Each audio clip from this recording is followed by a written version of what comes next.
Thank you for staying with us on KTN Prime. Now, in June this year, Kenyan Foreign Affairs Cabinet Secretary Amina Mohammed called for a complete ban on the exportation of Kenyans to work as domestic workers in the United Arab Emirates and Saudi Arabia as well. Despite the ban, several Kenyans are still being smuggled and recruited to work under harsh conditions. The most recent case being that of a family from central Kenya's Murang'a county who cannot trace their kin who worked in Saudi Arabia. Fatma Pole has that story. Despite Kenya banning the export of domestic labor to Saudi Arabia, those who are already there are claiming abuse from their employers. And the latest incident, this family in Murang'a County is in despair. A daughter, mother and wife, Mary Mulingi, say to have traveled to Saudi Arabia 1 year ago in search of greener pastures. And for a while, the family says all had been well until July this year when she made a distress call, and this payment dated July 15th will be the last connection with her since. Mara mwisho tuliongea na yeye, aliniambia ako na shida nyingi sana. Tuliongea aliniambia nimwombee sana.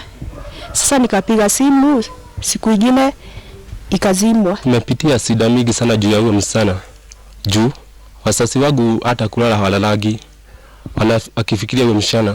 This is just the most recent harrowing tale of the plight of Kenyan workers in Saudi Arabia. In the past, some of those who went to seek fortune in the foreign land came back to be buried. Others came back alive but scarred, and the rest, like Mary Mulingi, with their fate unknown. June 2015, Foreign Affairs Cabinet Secretary Amina Mohammed said a task force she appointed to look into the issues affecting Kenyans working in Saudi Arabia and the UAE had returned a shocking report that revealed Kenyan workers were suffering like slaves. This prompted her to call for a total ban of labor export to Saudi Arabia.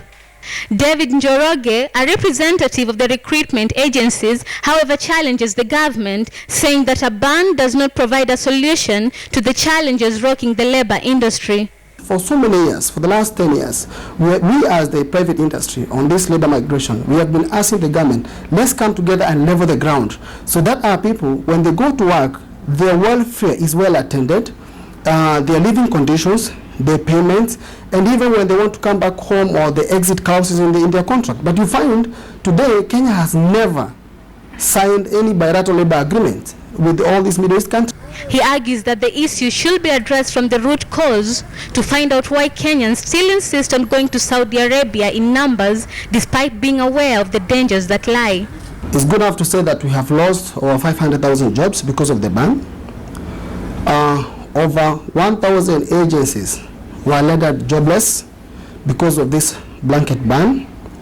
And more so, we punished a lot of Kenyans, professional Kenyans, who wanted to go out and work, who are qualified.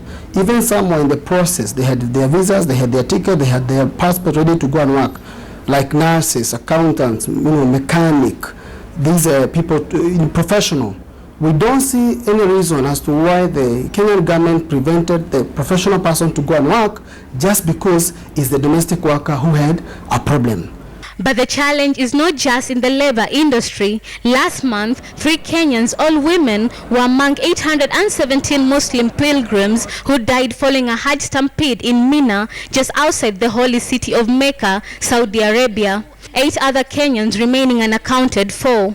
Njoroge maintains that it is the responsibility of the government to ensure that the welfare of Kenyans in foreign lands is safeguarded. Our parliamentarians, please go to that house very fast, come up with a Labor Export Act, which will act like a solid pillar to help in this labor migration, because it's a question of inequality, the poor versus the rich. You cannot just tell the poor to shut up just because you have a system which is not well regulated. Kenyans who have found themselves jobless have and continue to jump at opportunities to get domestic work in the Middle East. Fatma Pole, KTN News.